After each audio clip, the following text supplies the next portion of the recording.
নমস্কার বন্ধু, আমি সুতপা। তা আজকে আমি বৃহস্পতিবারের পুজো করলাম, মানে আমাদের অসুখ ছিল বলে করতে পারিনি, আপনারা জানেন।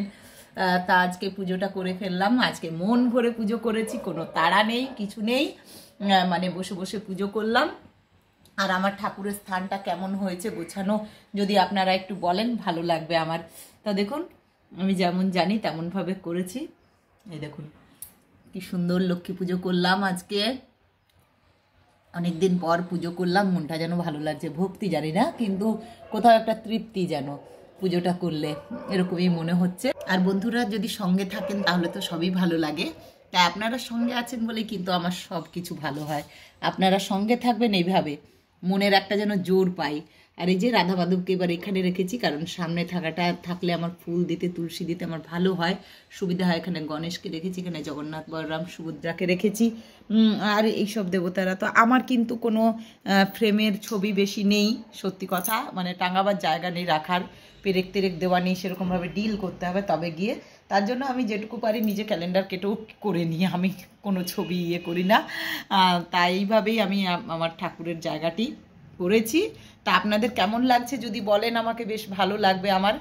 আর তুলসী গাছেও জল দেওয়া হয়ে গেছে, ছাদের কাজও হয়ে গেছে।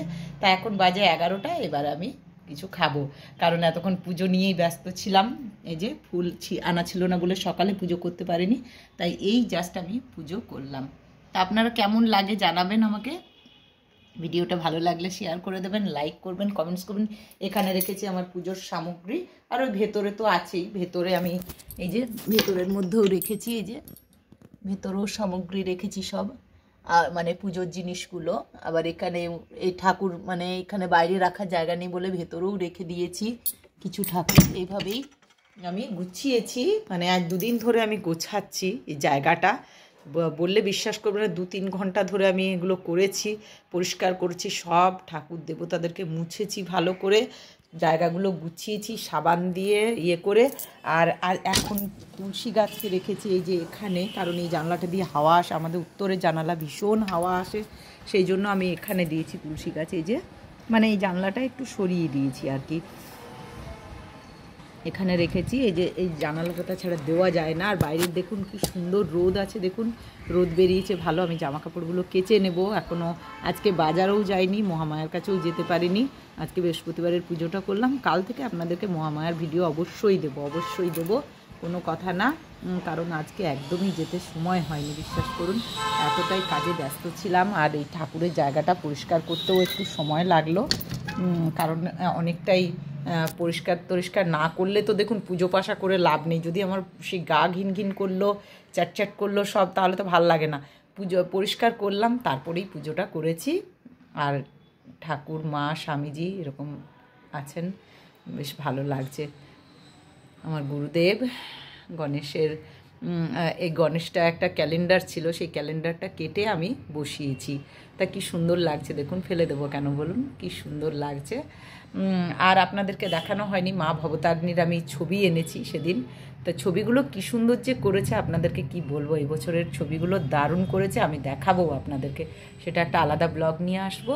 এখন এইটুকু, নেক্সট ভিডিও নিয়ে আমি আসছি সুতপা। আর এখানে এই যে আলপনাও দিয়ে দিয়েছি যেমন পেরেছি, জানি না ভালো দিতে, আগে ভালো পারতাম, বিশ্বাস করুন, এখন আর সময়ও হয় না, আবার ধৈর্যটাও একটু কমে গেছে, আর তারাও থাকে বিভিন্ন রকমের, তাই এরকমই দিয়েছি।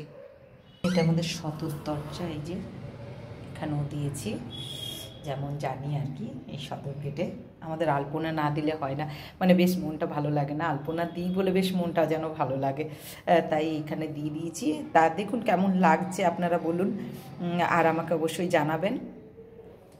আর আপনারা কে কে আলপনা দিয়ে পুজো করতে ভালোবাসেন আমাকে জানান। আমার কিন্তু খুব আলপনা দেওয়ার শখ, বিশ্বাস করুন, খুবই ভালো লাগে। তা এখন এইটুকু, নেক্সট ভিডিও নিয়ে আমি আসছি সুতপা, আর সঙ্গে থাকুন, সঙ্গে রাখুন, টাটা।